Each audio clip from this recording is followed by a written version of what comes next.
Hello students, this is Shruti Soni and I am explaining you the poem Dust of Snow which has been written by the famous poet named as Robert Frost. This poem is actually a part of your syllabus also. ये poem आपके syllabus में भी है, class 10th के NCERT book में भी है. So and this poem is actually important for whole of the students who are interested and studying literature. So let's start the introduction of this poem. So students, before starting the introduction of the poem, here I'll be telling you first of all about Robert Frost. Robert Frost कौन थे और उनका career में सबसे important चीज़ क्या थी? Robert Frost he was actually born in 1874 and he died in 1963.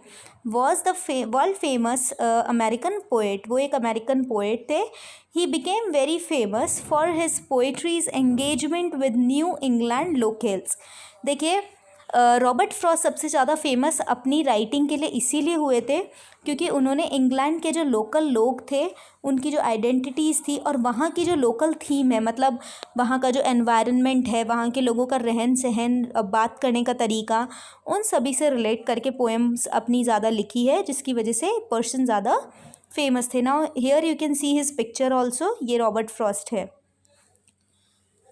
Robert Frost was known for his simple writing with deep and large meaning. Robert Frost को सबसे ज़्यादा किस लिए जाना जाता है? क्योंकि वो बहुत ही सिंपल शब्दों का प्रयोग करते थे with deep and large meaning, जिनकी मीनिंग्स बहुत ज़्यादा डीप हुआ करती थी. रॉबर्ट फ्रॉस्ट की जो राइटिंग थी वो एक्चुअली फेमस थी क्योंकि वो जो अपने आसपास देखा करते थे ना नेचुरल चीज़ें, उन्हीं चीज़ों को देखकर अपनी पोएम्स लिखा करते थे जो कि पढ़ने में बहुत ईजी होती थी, लेकिन उनकी जो मीनिंग होती थी वो बहुत ही डिफरेंट होती थी. ठीक है students, so let's move ahead. Students चलिए अब हम अबाउट द पोम पढ़ते हैं कि ये पोम किसके बारे में लिखी गई है. The pome is about the unimaginable healing power of nature and tiny things. देखिए कई बार क्या होता है कि दुनिया की बहुत ही छोटी छोटी चीज़ें होती हैं और स्पेसिफिकली नेचुरल ब्यूटी, नेचर से रिलेटेड, जो कि हमें पता भी नहीं होता और हमें एक अलग सी खुशी दे के चली जाती है. ठीक है, सो ये पोम भी actually dust of snow, so definitely snow के बारे में कोई बात की जा रही है.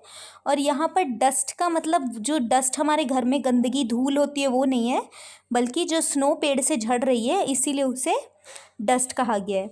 सो एक्चुअली स्टूडेंट्स ये पोम जो है वो पोएट ने लिखी है जिसमें वो एक जगह से गुजर रहा है. As you can see in the picture, he is just moving from this place and the snow has come on him. Now how the snow has been fallen on him, let's see that. Second point, nature can cure the bad mood and the ill health as when the poet was in a very bad mood. जब poet बहुत ज़्यादा बुरे mood में था, just a poisonous tree, एक poisonous tree hemlock and the crow helped him to regain his consciousness and a good mood. So ये जो poet है ये बहुत ही बुरे मूड में और ये यहाँ से जा रहा है चुपचाप, लेकिन ये जो हेमलॉक ट्री है ना, इनके ऊपर ये स्नो गिरी हुई है, आपको दिख रही है. यहाँ पर एक क्रो आता है कहीं से और वो क्रो आके इसके ऊपर स्नो गिराता है पोएट के ऊपर, जिसकी वजह से उसका मूड चेंज हो जाता है. Point number 3, while the hemlock tree, the crow and even the snow. आप देख सकते हैं मैंने इन तीनों टर्म्स को हाईलाइट किया है because these 3 terms are known और आज considered symbol of sorrow and grief. इन्हें दुख का सिंबल माना जाता है. ठीक है, तकलीफ़ का और दुख का सिंबल माना जाता है, जबकि हमारी पोम के अंदर उसने पोएट को हैप्पीनेस दी है.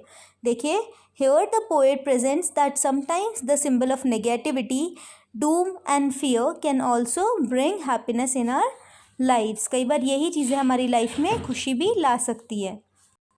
So students now let's study the explanation of this pome. अब एक्सप्लेनेशन की तरफ चलते हैं.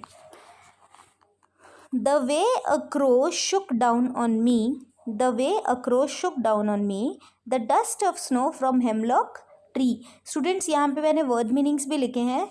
शुक का मतलब होता है शेक करना और हेमलॉक का मतलब होता है पॉइजनस ट्री, जो कि मैं आपको पहले भी बता चुकी हूँ.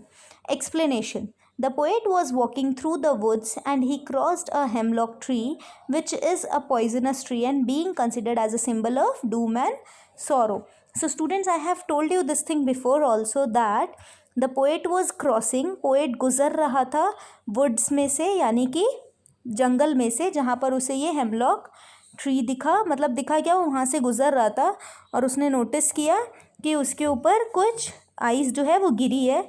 स्टूडेंट्स, यहाँ पर ये चीज़ मेंशन नहीं की गई है कि आइस जो है वो पोएट के कंधे पे गिरी या पोएट के हेड पे गिरी या क्रो ने किस तरीके से गिराई, ठीक है, मतलब क्रो ने अपने फेदर्स से झाड़ के वो आइस गिराई है या फिर some another thing has happened, it has not been given. While he was crossing the tree, जब वो ट्री को क्रॉस कर रहा था, a crow came from somewhere and wrapped some snow on the poet, और पोएट के ऊपर उसने कुछ आइस गिराई, ठीक है, मतलब स्नो गिराई। अब वो किस एक्शन से गिरी, इस चीज़ का एक्सप्लेनेशन हमें नहीं दिया गया है। Has given my heart a mood, just a sec students please, has given my heart a mood, a change of mood and saved some part of the day I rued. okay, rued का मतलब होता है held in regret, यानी कि दुख के साथ में बिताया गया दिन। रिग्रेट यू नो, जब कोई हमसे कोई गलती हो जाती है तो हमें क्या होता है, रिग्रेट होता है, यानी तकलीफ होती है। Explanation, the poet was in a bad mood for some unknown reason, but when the snow fell on him it instantly changed his mood. so he was just passing through the way, और जब उसने बहुत ही बुरे mood में भी था, हो सकता है कुछ हुआ होगा उसके साथ में जिसकी वजह से उसका मूड बिल्कुल भी अच्छा नहीं था। जब वो वहाँ से गुज़र रहा था, उसके ऊपर जैसे ही वो आइस गिरी यानी कि स्नो गिरी, उसका मूड क्या हो गया, चेंज हो गया। The poet says that he had already ruined का मतलब होता है स्टूडेंट्स बर्बाद कर देना, ठीक है, और rued का मतलब होता है रिग्रेट, यानी कि तकलीफ। All his day in misery, वही दुख, but objects considered in auspicious, in auspicious का मतलब आपको पता है ना, अपशगुन। अपशगुन वाली चीज़ें कौन कौन सी होती है, क्रो, हेमलॉक और स्नो। इन तीनों चीज़ों ने क्या किया, पोएट का बचा हुआ दिन बचा लिया। कैसे बचाया, बिकॉज जब उसके ऊपर वो चीज़ गिरी, जब स्नो गिरी, तो पोएट का ध्यान अपनी तकलीफ़ों से हट गया और वो नेचुरल ब्यूटी की खुशी में, नेचुरल ब्यूटी को खुशी से देखने लगा, जिसकी वजह से उसका ध्यान डिस्ट्रैक्ट हो गया और ही बिकेम हैप्पी। अब स्टूडेंट्स यहाँ पर देखें, कुछ एनालिसिस पॉइंट लिखे हुए हैं कि हमें क्या इस पोम से सीखने को मिला, क्या हमने एनालिसिस किया। We must not take the things for granted, हमें किसी भी चीज़ को फॉर ग्रांटेड नहीं लेना चाहिए। स्टूडेंट्स, आपने देखा कि जैसे मैंने आपको बताया कि इन तीनों चीज़ों को ऑस्पिशियस भी कहा गया है, तकलीफ़ों का सिंबल भी कहा गया है, दुख का सिंबल भी कहा गया है ना। पर इसी चीज़ का एनालिसिस हमें ये मिला है कि हमें चीज़ों को फॉर ग्रांटेड नहीं लेना चाहिए and should be open and accept, हमें हमेशा ओपन होना चाहिए और एक्सेप्ट करना चाहिए whatever way the nature chooses to bless us, जिस भी तरीके से नेचर हमें ब्लेस कर रही है। मतलब हमें कभी भी किसी भी चीज़ को फॉर ग्रांटेड नहीं सोच लेना चाहिए। ये चीज़ देखिए स्टूडेंट्स, हम इंसानों पे भी लागू होती है। हमें बिना ऑब्ज़र्व किए बिना किसी को भी हमें जजमेंटल नहीं होना चाहिए। ये नहीं सोचना चाहिए नहीं ये इंसान तो बुरा ही है, ये टीचर तो हमें डांटेगी ही, ठीक है, बल्कि हमें हर वो चीज़ को एक्सेप्ट करना चाहिए जो हमें सामने से मिल रही हो, चाहे वो बुरा बिहेवियर हो चाहे वो अच्छा बिहेवियर हो। क्योंकि बिना अपने आप ऑब्ज़र्व किए और जस्ट खुद दूसरों की बातें सुनकर लिया गया डिसीजन कभी भी ठीक नहीं होता है।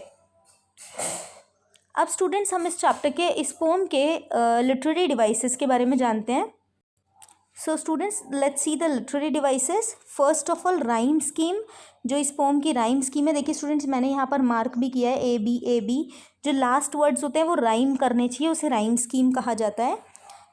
क्रो, स्नो, मी, ट्री, तो ए बी, और इसी तरीके से आप सेकेंड स्टैंजा देखेंगे तो वो सी डी में राइम कर रहा है।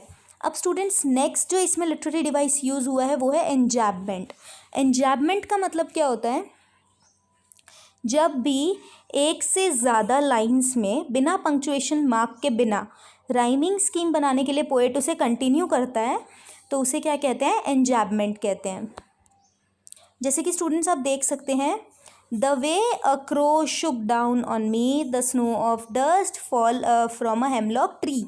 कहीं पे भी किसी भी पंक्चुएशन मार्क का यूज़ नहीं किया गया है और पोएम को कंप्लीट किया गया है, so that the enjambment has been used. Number 3 is assonance. Assonance क्या होता है? When the prominent sound of a vowel comes through the line, जब एक ही जैसे शब्दों का साउंड बार बार आ रहा हो, स्पेसिफिकली वॉवल्स का। जब कॉन्सोनेंट का आता है तो उसे कॉन्सोनेंस कहते हैं और जब वॉवल्स का आता है तो उसे एजोनेंस कहते हैं। जैसे कि ये स्टूडेंट्स आपको एग्जाम्पल दिया गया है, शुक डाउन ऑन मी।